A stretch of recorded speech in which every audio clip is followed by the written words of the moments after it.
창립 40주년에 우리에게 주시는 하나님의 말씀은 구약 성경 중에 창세기 35장 1절에서 7절의 말씀입니다. 구약 성경 53면이 되겠습니다.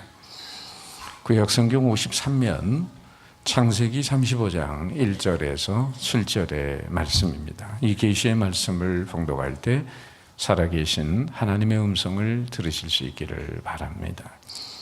하나님이 야곱에게 이르시되 일어나 베델로 올라가서 거기 거주하며 네가 네 형 에서의 낯을 피하여 도망하던 때에 네게 나타났던 하나님께 거기서 제단을 쌓으라 하신지라. 야곱이 이에 자기 집안 사람과 자기와 함께한 모든 자에게 이르되 너희 중에 있는 이방 신상들을 버리고 자신을 정결하게 하고 너희들의 의복을 바꾸어 입으라. 우리가 일어나 베델로 올라가자. 내 환난 날에 내게 응답하시며 내가 가는 길에서 나와 함께 하신 하나님께 내가 거기서 제단을 쌓으려 하노라 하매 그들이 자기 손에 있는 모든 이방 신상들과 자기 귀에 있는 귀고리들을 야곱에게 주는지라. 야곱이 그것들을 세겜 근처 상수리 나무 아래에 묻고 그들이 떠났으나 하나님이 그 사면 고을들로 크게 두려워하게 하셨으므로 야곱의 아들들을 추격하는 자가 없었더라. 야곱과 그와 함께한 모든 사람이 가나안 땅 루스 곧 베델에 이르고 그가 거기서 제단을 쌓고 그곳을 엘베델이라 불렀으니 이는 그의 형 낯을 피할 때 하나님이 거기서 그에게 나타나셨음이더라. 아멘. 오늘 말씀 제목이 한번 따라할까요? 일어나 베델로 올라가자. 우리 어린 교회학교 자녀들, 청소년들도 있고 그래서 제가 그림으로 좀 설교를 하겠습니다. 미국에는 지금 전 세계 체인망을 가지고 있는 세계 대형 피자 체인이 있습니다. 시장 점유율을 22.2%를 가지고 있는 피자헛이 있고 그리고 11.7%의 시장 점유율을 가지고 있는 도미노 피자가 있습니다. 그리고 8.7%를 맡고 있는 리틀 시저스가 있어요. 그런데 혜성과 같이 나타난 피자 업체가 있습니다. 그것이 바로 파파 존스라고 하는 겁니다. 36살의 존 슈네터라고 하는 사람은 매년 시장 점유율을 2배로 증가시키고 있습니다. 파파존스의 신장과 도전은 지금 모든 선발주자들의 간담을 서늘하게 하면서 머리털을 세우게 만드는 무서운 도전입니다. 그러면 후발주자인 슈네터의 이 파파존스가 어떻게 강력한 도전을 주면서 성공하는 비결이 뭘까? 사람들은 근본적으로 음식을 고르는 이유가 어디 있어요? 맛에 있습니다. 그런데 마케팅 기법이 발전하다 보니까 이 본질적인 맛의 요소 이외의 경우가 집중하는 경우가 많아졌어요. 예를 들면 피자헛은 맛보다는 다양성을 추구하고 있습니다. 그리고 도미노 피자는 맛보다는 빠른 배달을 30분 넘으면 10% 할인, 45분 넘으면 무료. 이런 슬로건을 걸면서 맛보다는 빠른 배달을 원하고 있고 리틀 시저스는 싼 값의 피자를 제공을 하고 있어요. 그런데 음식의 근본과 맛은 질에 있다고 하는 거죠. 바로 그래서 그 파파존스는 부수적인 것이 식상에 있는 소비자들에게 근본을 강조하는 본질로 승부를 건 것입니다. 이게 맞아떨어진 거죠. 파파존스는 최상의 맛을 강조했는데 바로 그의 슬로건은 Better Ingredients, Better Pizza. 더 좋은 재료, 더 좋은 피자.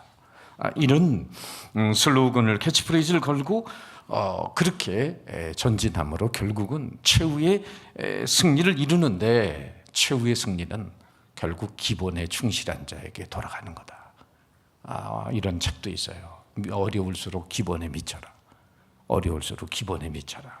여러분 오늘날도 세상에서 정말 수많은 변화와 갱신의 역사를 외치는 사람이 많은데 그런데 진정한 변화와 개혁이 이루어지지 않는 비결이 뭘까? 그것은 변화와 개혁의 올바른 방향성을 알지 못하기 때문인 거예요. 우리는 파파 존스를 통해서 정말 변화의 방향성에 두 가지가 있다는 걸 깨닫게 해야 돼요.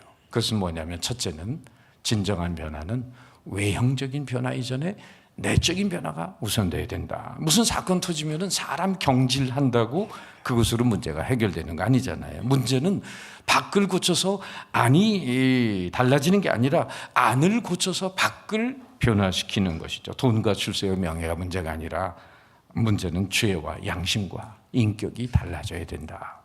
바로 사람이 달라지는 거죠. 그리고 또 하나 두 번째는 뭐냐면은 그것은 진정한 변화의 개혁은 어느 면의 본래성으로 돌아가는 것이다. 여러분 신체적으로 생각해 봐도 우리가 날씬한 몸매에서 시간이 지나가면은 어떻게 점점 정말 비대해지고 똥배가 나오고 이렇게 달라지는데 어느 면의 몸의 개혁이라는 것도 원래 오리지널 몸으로 돌아가는 거예요. 그걸 위해서 우리가 이렇게 헬스센터에 가서 단련도 하고 그러잖아요. 마찬가지로 우리의 정신도 본래의 정신, 본래의 마음으로 돌아가는 거죠. 시간이 흐르다 보면은 본질에서 벗어나서 변질이 되는 것을 목도할 수 있어요.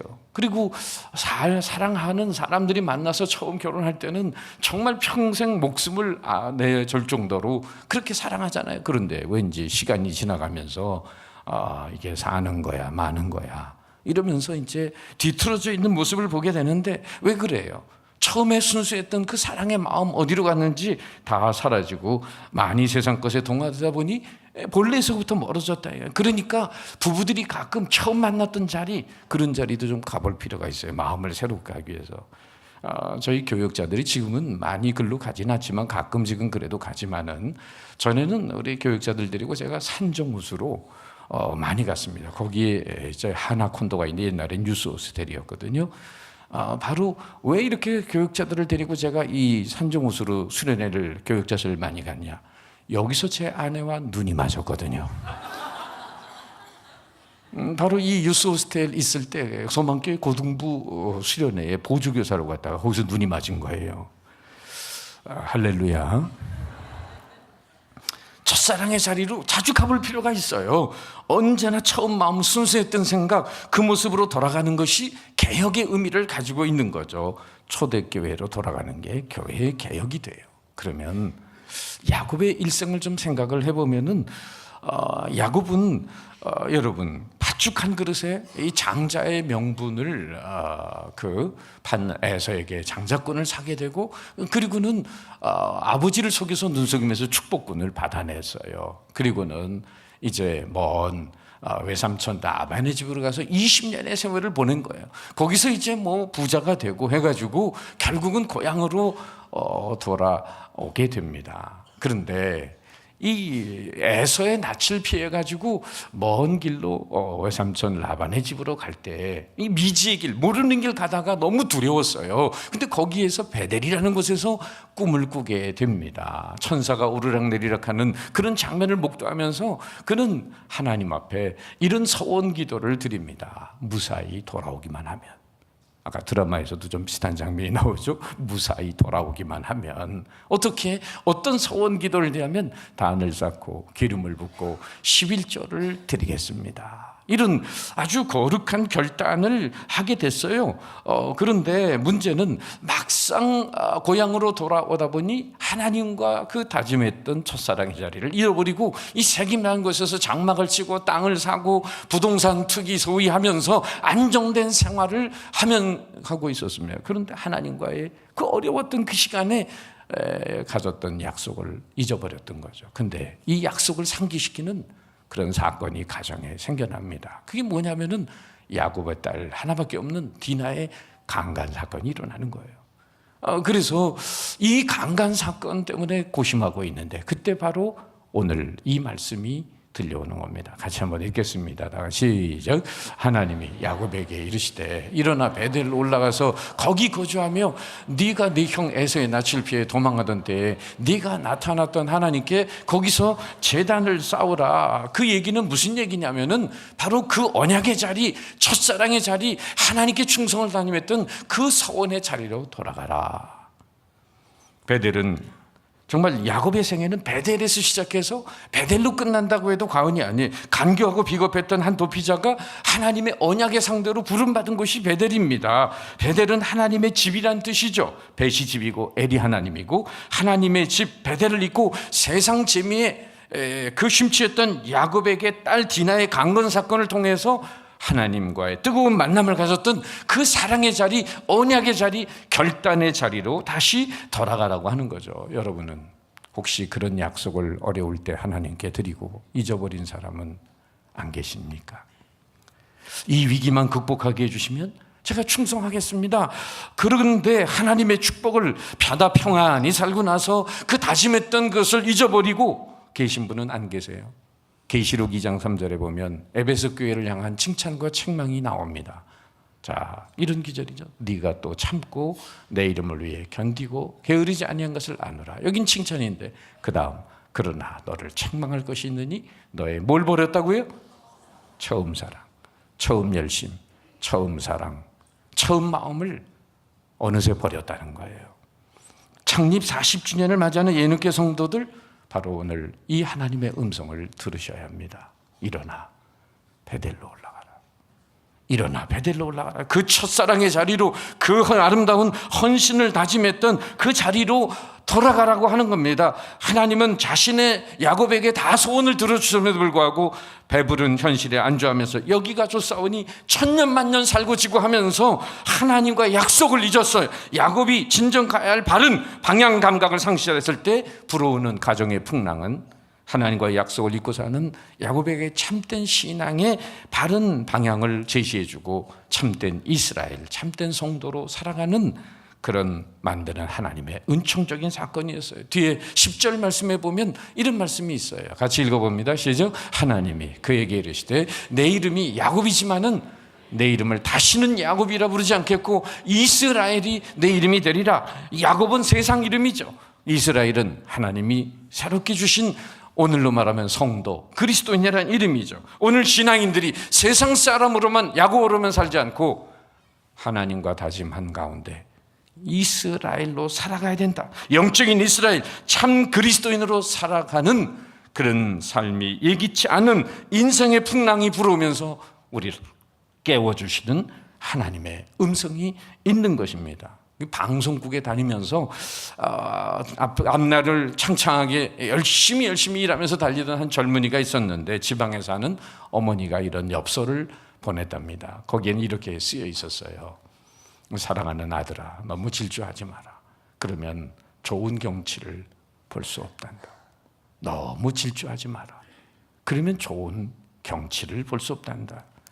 이 글을 받고 그는 인생의 속도를 조절했답니다. 출세의 속도보다 더 중요한 것이 사명의 속도인 것을 잊지 말아야 돼요. 어느 부인이 남편이 운전대만 딱 잡으면은 그냥 너무나 이 스피드를 즐기는 바람에 부인은 늘 겁이 나가지고 있는데 도저히 천천히 달리라고 해도 말을 안 들어요. 그래서 아내가 지혜를 내서 운전대 옆에다가 메모 쪽지를 붙여놨답니다. 이런 메모 쪽지, 카레이서 같은 남편을 위해서 시속 60km를 달릴 때는 내가 매일 기쁘게 순례길 행하면 이 찬송 부르세요.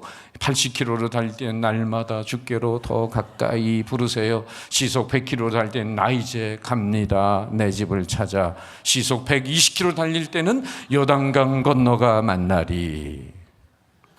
여러분, 빨리 다니는 것보다 더 중요한 것은 방향입니다. 잘못된 방향의 열심은 달려갈수록 손해가 되는 거죠. 회개는 왕복고리가 필요한 거예요. 다메섹 도상에서 부활하신 예수님 만나기 전까지 사울이라는 청년은 예수 믿는 사람을 잡아 죽이면서 열심을 냈죠. 그러나 방향이 빗나간 열심이었어요. 다메섹 도상에서 주님을 만나고 나서 그는 빌립보 3장 12절에서 이런 고백을 하죠. 오직 내가 그리스도 예수께 잡힘받은 그것을 잡으려고 달려가노라. 자신의 이상과 목표가 아니라 위에서 주신 부름의 상을 향해, 하나님이 주신 거룩한 표대를 향해 달려가는 인생이 되었다고 하는 거죠. 여러분, 어느 정신병자가 식칼을 들고 막 의사를 쫓아가는 거예요. 막 쫓아가는데 의사가 도망가다가 막다른 골목에 섰어요. 난 이제 죽었구나. 그런데 이 정신병자가 은혜로운 고백을 합니다. 식칼을 의사의 손에 쥐어주면서 이렇게 얘기하는 거예요. 이제는 네가 쫓아올 차례다. 할렐루야. 얼마나 은혜가 되는지 몰라. 하나님이 우리를 쫓아와 주셨어요. 내 인생을. 이제 하나님께 붙들렸다면 우리도 주님의 부름과 주님의 소원, 주님의 기대를 향해 달려가야 되지 않겠어요? 이제는 네가 나를 쫓아올 차례다. 주님의 음성으로 들으시기를 바랍니다. 오늘 바로 야곱에게 주시는 말씀, 일어나 베델로 올라가라. 비록 땅에 발붙이고 살아도 땅 지향적인 인생이 아니라 하늘 지향적인 인생을 살아야 된다. 이에 야곱이 결단합니다. 야곱이 이에 자기 집안 사람들과 자기와 함께한 모든 자에게 이르되 너희 중에 있는 이방 신상들을 버리고 자신을 정결하게 하고 너희들의 의복을 바꿔 입으라. 세 가지 결단을 내리는 거예요. 어떤 결단? 이방 신상 버리고 오늘 하나님보다 더 사랑하는 것, 우상들을 청결하는 영적인 청결, 그리고 자신을 정결케 하고 바로 인격적인 청결, 지저분한 마음과 양심에서 벗어나는 그런 생각들, 인격적인 청결을 이루고 의복을 바꿔 입으라. 바로 도덕적인 청결을 이루면서 결단을 하면서 오늘 야곱은 하나님의 그 사건을 통해서 들려주시는 음성 앞에 결단합니다. 일어나 베델로 올라가라. 오늘 40주년을 맞이하면서 우리도 야곱처럼 거룩한 결단을 하면서 하나님과 첫사랑의 자리로, 헌신을 다짐했던 그 자리로 나아가시지 않겠습니까?